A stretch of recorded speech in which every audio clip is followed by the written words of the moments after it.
ত্রয়োদশ জাতীয় সংসদ নির্বাচন ও গণভোট ঘিরে ৩ স্তরের নিরাপত্তা ব্যবস্থা নেওয়া হয়েছে বলে জানিয়েছেন আইজিপি বাহারুল আলম। আজ নির্বাচনের সার্বিক আইন শৃঙ্খলা পরিস্থিতি নিয়ে পুলিশ হেডকোয়ার্টার্স মিডিয়া সেন্টারে সংবাদ সম্মেলনে তিনি এসব কথা বলেন। আসন্ন নির্বাচন পুলিশের জন্য জনগণের আস্থা ফিরিয়ে আনার সুযোগ মন্তব্য করে আইজিপি বলেন, কেন্দ্র, ভ্রাম্যমাণ ও স্ট্রাইকিং ফোর্স এই ৩টি স্তরে নিরাপত্তা ব্যবস্থা নেওয়া হয়েছে। নিরাপত্তায় মোট ১,৮৭,৬০৩ পুলিশ সদস্য কাজ করছে। নিরাপত্তা রক্ষায় পুলিশ ছাড়াও সেনাবাহিনী, নৌবাহিনী ও আনসার কাজ করছে। বাহারুল আলম আরও জানান, এখন পর্যন্ত ২৭,৯৯৫ বৈধ অস্ত্র জমা পড়েছে। ৯০ কেন্দ্রে সিসিটিভি লাগানো হয়েছে।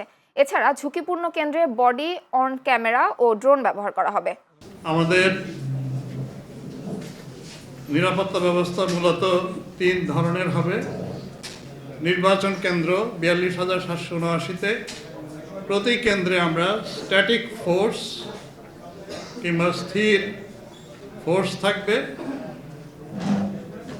প্রহরা এবং পরিচালনার জন্য। এর বাইরে ভ্রাম্যমাণ পুলিশের দল থাকবে এবং জরুরি পরিস্থিতি মোকাবেলার জন্য আমরা স্ট্রাইকিং পুলিশ ফোর্স বিভিন্ন জায়গায় নিয়োজিত করব।